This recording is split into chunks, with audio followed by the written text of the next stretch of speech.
All right, guys. So this back here is the Resorts World Poker Room, where Rampage and I are going to be hosting 2550 probably every Sunday, maybe every other Sunday during the WSOP. So if you guys are interested in joining, hit me up on Instagram or send me an email. And if you want to see what these games are like, well, without any further ado, let's jump into some hands. There's already been a few fun ones, so it's going to be a good vlog, I think. Let's get in there and play some poker.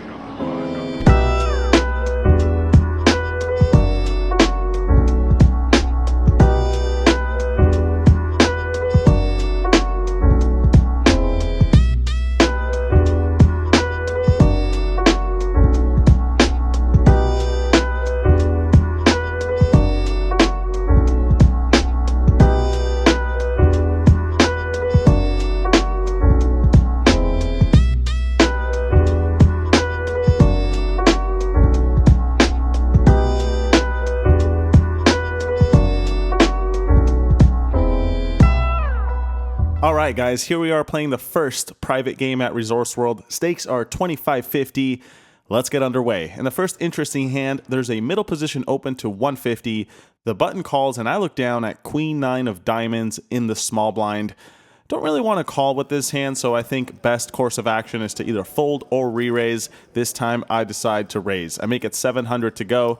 The initial raiser folds, which is always nice, but then the button calls again. Not exactly what I anticipated, but that's all right. And even more so when the flop comes down, Jack, 10, 8, rainbow. In case you missed it, that is the nuts. The best possible hand on this board. What a start to today's vlog. I continue with a bet of $1,500, right around a pot-sized bet. This isn't really the type of board that I think betting small is best on, and I'm happy to see he makes the call. Turn card is the deuce of spades, one of the best turns we could have asked for. Should change absolutely nothing. But this time I decide to check it and feed him some rope. If he's got a hand like king queen or 9-10, some sort of semi-bluff he might want to start barreling with, I think we can put in some check raises. Plus, he doesn't have too much left behind, so I think checking is okay. Unfortunately, my opponent checks it back, but we do get a great river card. It's the 3 of hearts. Couldn't have asked for a better run out. This time I do decide a value bet. I put in a bet of $2,500. My opponent thinks it over for quite some time and eventually calls. That's going to be good news, and sure enough, we are going to win this pot. $9,600, not a bad start to the day. He later told me he had pocket kings and was trapping pre-flop. If that's the case, certainly very lucky for me. No complaints whatsoever. In the next hand, there's an early position open to 150. 2 callers, and I'm in the big blind with 9 deuce of hearts. Getting a good price, should probably fold, but I do nothing of the sort. I toss it in, and what do you know? Get the instant reward when the flop comes down 9-9-3 with a flush draw. Action checks around, and we go from good to better as we make a full house on the deuce of spades. I decide to check it again, trying to get a little sneaky. Maybe someone will value bet a worse hand or start bluffing. And sure enough, it seems like one of those things is happening because middle position bets $350. Gets back around to me, and of course check raising makes a lot of sense, but I think sometimes just calling with the full house is a good idea. Keep all options open for my opponent. Not something I would do every single time, but this time I do decide to just call. And we see the 5 of hearts on the river. I check it, and now my opponent bets quite big compared to the pot. It's $2,000 going into the middle. Now, if I'm being honest, I think this is most likely a bluff, mostly because I have a 9 and a 2, so not really sure what hands he could be value betting aside from maybe pocket 3s or I guess another 9, but for the most part, it's going to be a missed draw. But of course, I'm still going to check raise in case he does have something strong. So I jam all in for his remaining $10,000, but my opponent snap folds. Still, can't complain about winning approximately $2,500 with 9-2 of hearts. In the next one, there's a middle position limp, and I make it 200 on the button with pocket 4s. Could also limp along with a hand like this, but this time I do decide to raise it up. And then Sashimi on my direct left raises to $800. The limper folds, and when it gets back to me, I've got position and a pocket pair, so I decide to call in hopes of hitting a set and trying to win the absolute maximum from my opponent. Flop comes down, exactly what I was hoping for. 6-4 deuce with a flush draw. To say we are running hot would be an understatement. Sashimi continues with a bet of $1,200, and I do something perhaps a bit unorthodox, and put in a small raise to $3,100. Not something I would advise doing, to be honest. Probably better to just call, but I know Sashimi is not someone who likes to give up in big pots, so she might jam with a worse hand, like an overpair, or she might even go with it if she's got a flush draw. And after a few minutes, it seems like that's exactly what she wants to do, because she announces all in for $11,000. I, of course, make the call right away, only losing to pocket sixes and 5-3. None of which I think are too possible. And sure enough, she's got an overpair. I tell her I've got a set. She's in bad shape. We run it out and end up winning versus pocket queens. So yeah, that's the ideal situation when you've got a small pocket pair, is to flop a set against an overpair and hold for a massive pot. Very nice. Okay, so I just missed filming a hand, and I thought it was important to share it. I had 10-5 of clubs. Charles raised it up. I defended the big blind, and I flopped a flush draw on an ace-high board. I turned a flush after calling a bet. I let out on the flush. He called, and then I bet 2,000 on the river. He called again. I was good, and he showed an ace. Here are the details of the pot size and stuff. Not the world's biggest pot or anything, but I figured it was worth sharing because it's getting a little embarrassing how hot I've been running. I'm going to try to lose a big pot here in a minute. In this one, we are playing the stand-up game. Bounty is $100, so if you're the last person to win a hand, you owe everyone at the table one black chip.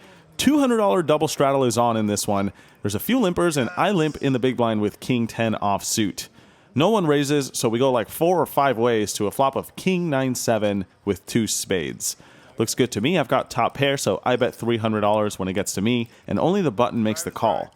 Turn card is the Jack of Diamonds, introducing multiple straight draws and flush draws now. I decided to check and see what my opponent wants to do. Since I've got a diamond, a spade, and a 10, he's probably more weighted towards pairs, or at least that's what I was thinking in the moment. Don't really know if that makes any sense. But my opponent checks it back, which I think looks pretty good. River is the deuce of clubs, and I think the best play here is to just check again or bet small.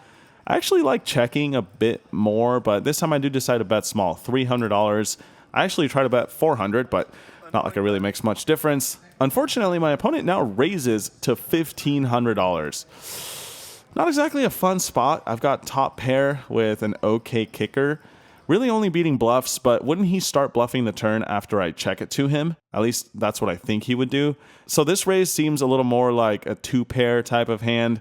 Then again, he would probably bet a pair or 2-pair on the turn as well. So this doesn't make a whole lot of sense to me. And my general rule of thumb when a hand doesn't make sense to me is to just call. Also, we are playing the stand-up game. So, you know, if I win this hand, we're off the hook. And who knows, he might even be bluffing because we're playing the stand-up game. But for whatever reason, I decide to let it go. Just didn't have a good feeling about it. And right on cue, my opponent flips over the 8-6 offsuit for a missed straight draw turned 8-high bluff. Pretty great play from him.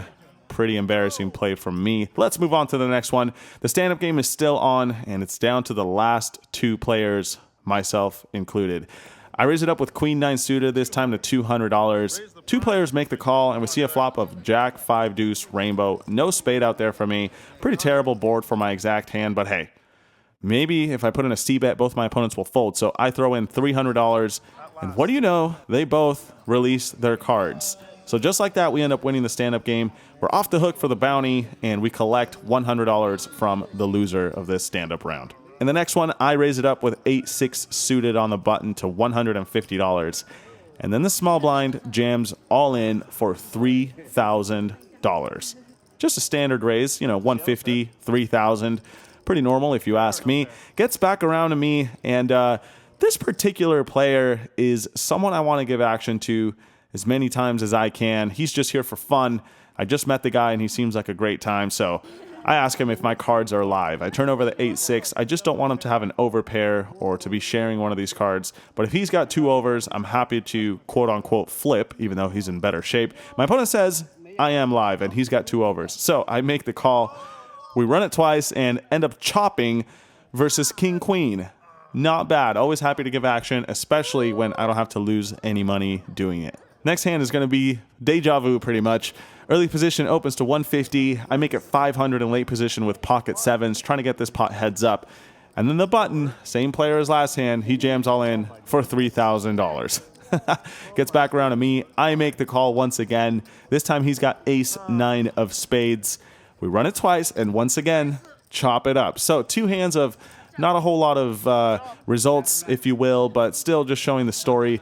Sometimes it's fun to just get it in there versus an action player and try to not get whacked. This next hand will not be a chop, however. I straddle for $200, and I look down at ace 6 offsuit. Chin opens up the action to 400. That is a minimum raise. Gets back around to me, and of course I defend with my ace high. Flop comes down 10, 8, 7 rainbow. Could lead on a flop like this sometimes, but with my exact hand, I don't think it makes too much sense, so I check it. He checks it back. Turn card is the 5 of spades. Now we have a question between checking or betting out. Once again, I think checking is all right, but I decide to start bluffing. I put in a bet of $1,200, trying to represent either a 2-pair or a straight. All hands that would bet pretty big, so an overbet seems appropriate. My opponent is not convinced, though. He makes the call, and we see the jack of clubs on the river. Pretty good card because now any 9 makes a straight, and I think it's a bit more likely I'll have a 9 than my opponent. Not too much more, but often enough to justify betting once more. So I put in a bet of $2,500. Unfortunately, we get snap called, and Chin flips over pocket jacks for a rivered set. Kind of an unfortunate river card. I know that's a little bit weird to say since he was probably calling down on a fair amount of river cards, but I feel like if, we had a queen on the river or perhaps a 6, these scary cards for pocket jacks, we could have got away with this one, but not this time. My opponent makes a good call, and we lose an over $8,000 pot. And the next one, there is a $400 straddle on. I think that would be a triple straddle, if I'm not mistaken. Anyway, the small blind calls, gets to the big blind. He shoves all in for a little over $3,000, and I have ace 10 offsuit in the straddle, one of the straddles, I think the first straddle, the second straddle, I don't know. Anyway, I've got ace 10 offsuit, and I'm going to be honest, this should probably be a fold like 90% of the time. But the big blind who shoved all in for $3,000 was super stuck at this point. He's been having a rough night, and I suspect he might be trying to pick up on some dead money. So with an ace, it's a little less likely he's got strong hands. Sure, he still could, but you guys could probably guess where this is going. I decide to try to isolate this all in by making it $7,000 to go. It does get the job done as everyone else folds, but the bad news is my opponent on my direct right has got himself pocket kings. It's going to be tough to beat, but we are going to run it twice, so a few more chances to do it. Unfortunately for me, we did not beat pocket kings on either run out, and we're going to be losing a big pot. Things are not going as great now, but we have another round of stand-up ongoing that might fix that issue.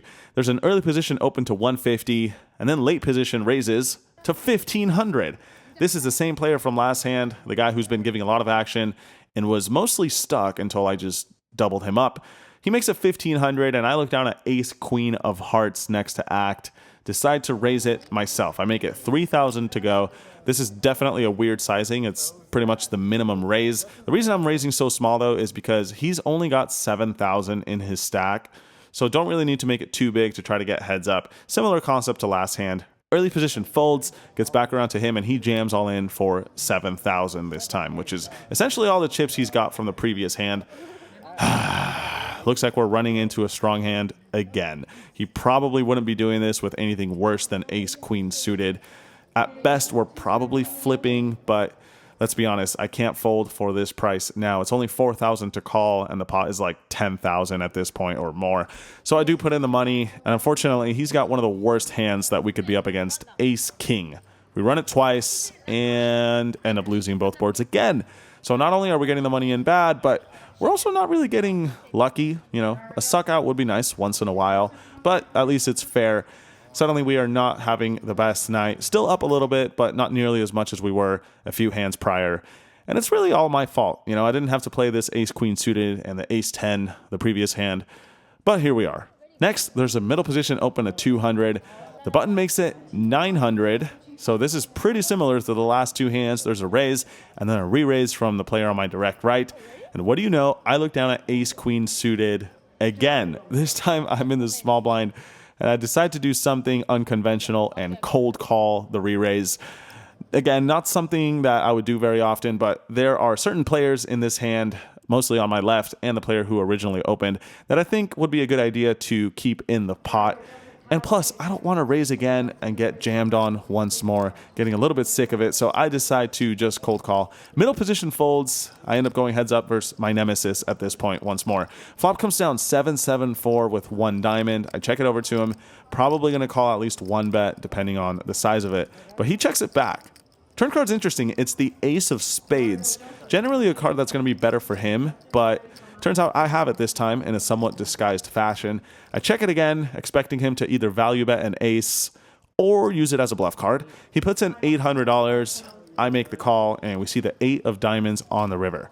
Same strategy as the turn. I'm going to check it over and let him value bet the ace. Maybe he's got ace king and I'm in trouble, or use it as a bluff card. And sure enough, he does bet $1,500, a little less than half the size of the pot. Pretty standard call for me, I think, so that's what I do. And we end up winning versus Jack 3 offsuit. Right. In the next one, there's an early position open to 300, and then Hoodie Allen makes it $1,000. Now Rampage Poker is in the game, and he makes the cold call, as he likes to do once in a while, and I look down at 10-9 of hearts on the button. Pretty playable cards, but there's a lot of action up ahead. There's a straddle, an open to 300, a re-raise to 1,000, a cold call from Rampage Poker. Kind of a tough spot, but I'm going to go for it. I make it $3,500 to go, trying to capitalize on what I hope are some weak hands that are getting a little out of line. Early position folds. That's always nice. Here comes the real test. Hoodie Allen, the guy who made it 1,000. He thinks for a while, and he folds as well. Very nice. At this point, I'm definitely expecting Rampage to fold also, but he does not. Instead, he tosses in the additional $2,500. So we're going to go heads up versus none other than Ethan Rampage Yao Poker, the man himself. Flop comes down ace, 6, deuce, rainbow with 1 heart. A whole lot of nothing going on for me, but considering how aggressive I was pre-flop, I'm just going to pretend I've got ace king or pocket aces or something. He checks it over to me. I continue for $3,000, and luckily he releases right away. Always nice to steal a pot with 10 high, especially from these superstar vloggers, you know? And that, ladies and gentlemen, brings us to what I believe is the most interesting hand of the night. Here we go. The straddle is on once more. Rampage opens the button to 300, and I look down at ace queen in the small blind. Going to be the best hand more often than not, so I kick it up to 1,500, and he makes the call. So we're going to go heads up out of position to a nice flop of queen 8-5, 2 hearts. I decide to bet small, much like I would with all my hands, and he makes the call. Turn card is interesting. It's the ace of hearts, so we make top 2 pair, but it does introduce the flush. If he had a flush draw on the flop, we are now in trouble. But I think our hand is still strong enough to continue betting for value. He's going to have a lot of worse hands and stuff we can continue to get value from. So I put in a bet of $2,200, and once again, he makes the call. Like I said, he could have some flushes, and I do think he would play them this way. Maybe he might raise a flush draw on the flop once in a while. Maybe not. I'm not super sure on Rampage's strategy, but anyway, we're off to a river with the pot approaching $10,000. It's an interesting card. It's the Jack of Clubs. Shouldn't change stuff too often, but maybe once in a while it might give him a straight, or perhaps 2 pair himself with a hand like Queen Jack, or maybe even Ace Jack that floats on the flop. So I decide to bet again. Don't want to bet too big, though. I don't think this is the right occasion for that. So I try to aim for half pot, and I think I get it pretty much exactly right. It's 4,800 going into the middle from me. Rampage thinks it over for a while. And I got to be honest, my bet is fairly thin. Despite having top 2 pair, which is usually a really strong hand, given the pre-flop action and, the fact that he's called down all the way, there's a flush out there. There's a straight possible. There are sets possible. So me betting 3 times is definitely a little bit risky. It's going to be disgusting if he raises it up, but I am trying to get some thin value from my man over here who likes to call light once in a while. However, this time he is not going to call light, but he's not going to fold either. Instead, he raises it up to $16,000. The dreaded raise when you bet a hand for value on the river that isn't super strong. Never a fun situation, and I can see why a lot of people like to check on the river. It's just so much easier to check and call when your opponent bets than to bet a good hand and get raised. You know, it's never fun. But I always knew this was a possibility. Now it's time to try to figure out this puzzle. Well, he could certainly have a hand like pocket eights, maybe even a hand like pocket fives. He could also have a flush that calls down all the way and there raises on the river. These are all certainly possible, but he could also have some bluffs like king queen with the king of hearts, king jack with the king of hearts, king 10 with the king of hearts, 7-6 of spades perhaps, random hands like 10-8 suited, 9-8 suited, these sort of pairs that call down and decide to turn into a bluff on the river. Definitely a questionable prospect as to how often he would have hands like that, and more so how often he would raise with them. But my man Rampage has had a lot to drink on this night. He's definitely stuck, and we all know he's got a lot of heart. So all that being said, it takes me a few minutes to figure this one out. I do think it's a difficult spot, but in the end, I decide to call. And he says, "You're good." I breathe a sigh of relief, turn it over, and he says he has pocket nines with a heart. An interesting hand to turn into a bluff for sure. But no complaints on my behalf. We are going to win this $41,000 pot, by far the biggest pot of the night, and it is against our buddy. Luckily, this one is going my way. And that brings us to my last interesting hand of the night. I come back from the restroom, I buy the straddle, and face an open from Rampage once more on the button. He makes it 300, and I defend queen jack off suit. Flop comes down ace, ace, 10, rainbow. I check, he bets 200. I've got 2 overs to the 10 and a straight draw, so I make the call. And we get the instant help as the king of diamonds arrives, giving me Broadway. I check once more. This time he bets $500. I call again. River is the king of hearts. Not great. Now any king or ace beats me, as that would be a full house.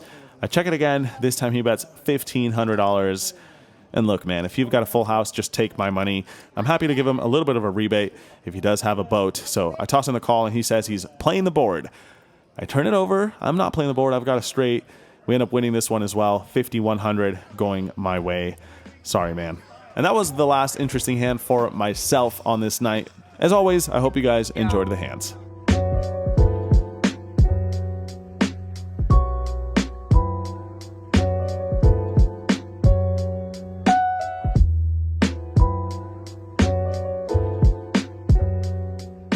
Celebrity sighting. Oh, take it easy, buddy. you're the new celebrity kid. I don't know. Joey, unfortunately, he did not play, but he hung out. He was the moral support that we needed. I came in late. I came with the wine. I walked in. I saw you guys were playing. Yep. And it looked like a fun time. You were killing it. So nice work as always. He was good luck for me. Not so much for, well, Hoodie won as well. Yeah. This guy, not so lucky. He ended up losing like 100K tonight. I ended up winning like 50K or something. What? I know. He was killing. Yeah, it was awesome. So had a good night. Now we're gonna go get a nightcap somewhere close by. Hope you guys enjoyed the vlog. Hope you guys enjoyed the hands. And like I said at the start, if you're interested in joining the next 2550, let me know. Let Rampage know. He's giving away 100K every weekend. Be part of it. Until next time, good luck at the tables. Peace.